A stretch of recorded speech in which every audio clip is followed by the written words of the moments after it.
Right, everyone. So just wanted to comment on Peter Siddle's retirement. There was quite a poetic feel to it, I felt. You know, the time he was announcing his retirement was the same time over at the MCG, you had James Pattinson ripping New Zealand a new one. And he mentioned, obviously, in his presser when he was announcing his retirement and why he was doing it, that, the more established, but younger guys like Stark, Hazelwood, Patterson, they're all there, well established now. They're a few years younger than him. He's 35, I think he's just turned 35, or he's about to turn 35. Said also, I think it was the right time, just to say, quite a poetic feel to it, that the fact that he was saying about the new guys, so the established guys coming through, like Pattinson, the cupboards are well stocked, I think he was trying to get at.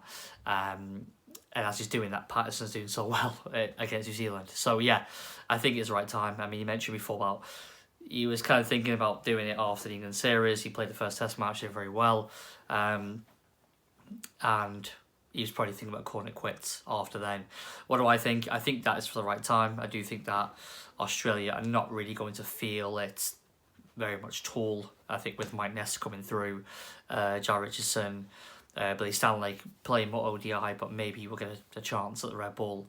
I think there's enough there, obviously, with Stark and obviously Hazelwood and Cummins and Pattinson already as the four main guys already there. I think that they are, they've kind of got now, Australia, a good, battery of fast bowlers there.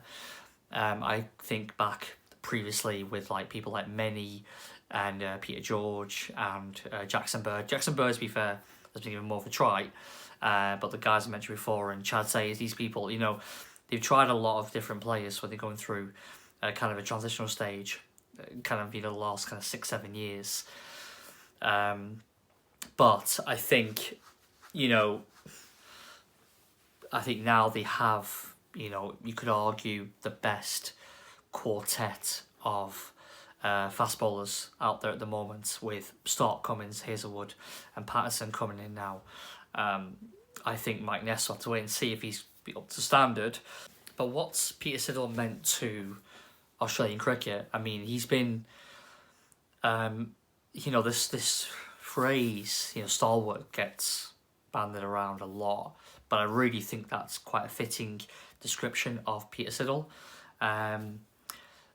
He's the kind of guy, and again, another cliche going to be thrown out there now, but the kind of guy that captain would say, he'll run in all day for you. And I think Peter Siddle is that kind of person. He was that tearaway guy that first came to the scene, 10 years ago now. And he kind of developed his style over the years. I think it was quite well documented that he became a vegan to help with his longevity and his help with his fitness. But at the same time, he's always been kind of a guy who's able to bowl long spells.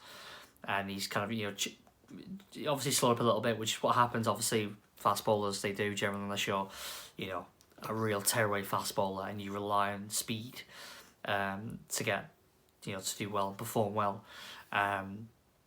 It's an important component of your game. But I don't think that's been the case with Peter Siddle. I think he's came to the scene as young, kind of raw fast bowler. But he always had that ability to kind of work on a line of length and always attack the stumps. That was something that Peter Siddle did a lot of the time. And as the kind of guy who builds up pressure, as you saw actually in the first Test match in England this summer. He's a guy who can build up pressure and help out the guy at the other end. I mean, his wickets column might be, a bit low, but the other bowlers around him would generally benefit a lot from the fruits of his labour. So I think, as I said, I don't think they'll miss him, but I think he's been a really good performer for Australia. I think, not to forget as well, Peter Siddle was also very handy with the bat as well. He's kind of like, when he first came on the scene, he was one of those guys that would just chip in and be really kind of awkward and horrible to bowl against when you've got your back up as a bowling unit, and then you see Peter Siddle come in, nudge and nurdle and play a few decent strokes actually as well, and get a few runs. And I think actually a lot of the Australian, bowlers after him have done that. But I think he was one of the first few that did that. Probably you'd say after Brett Lee. I think Brett Lee's probably more of an accomplished batsman, but Siddle's always just a bit annoying. And I think, to be honest with you, with Peter Siddle, as an opposing player, just an annoying kind of guy. He's kind of like, he's quite innocuous and a bit dull and a bit plain, a bit boring, but he was just this, guy would just be impactful in a match.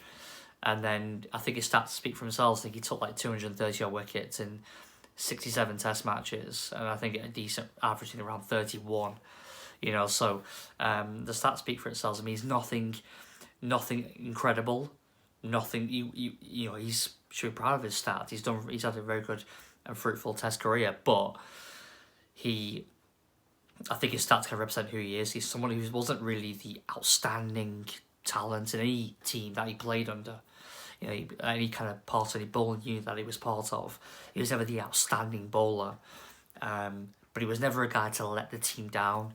And I think he was always a solid player. And I think his averages over the course of his 11-year career kind of worked out as, I mean, he was eventually, shoehorned as a red ball player, which I think was probably more fitting to his style of bowling. But, it's good to see that he's obviously played well in the BPL for Adelaide Strikers. I think he started with the Renegades, now it's the Strikers. And he's done very well in county cricket as well for Essex. So I'm at 35, I imagine he's got a couple of years to go.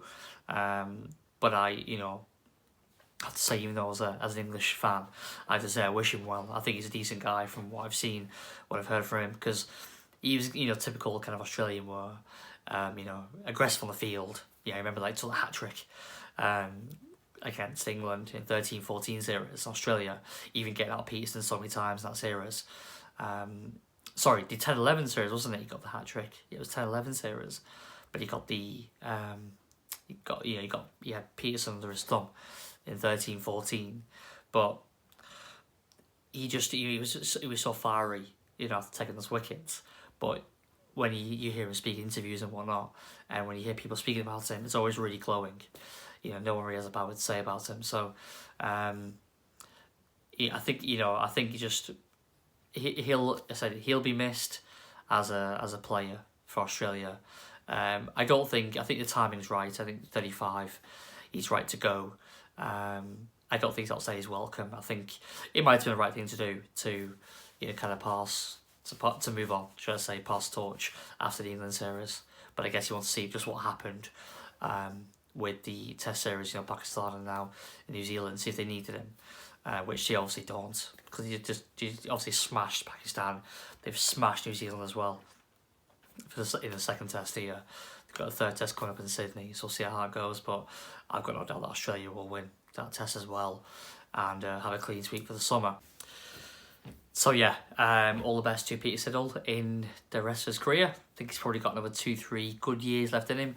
So yeah, I hope it all goes well for him. Anyway guys, if you like the content, please do comment, like, subscribe to the channel, that'd be great.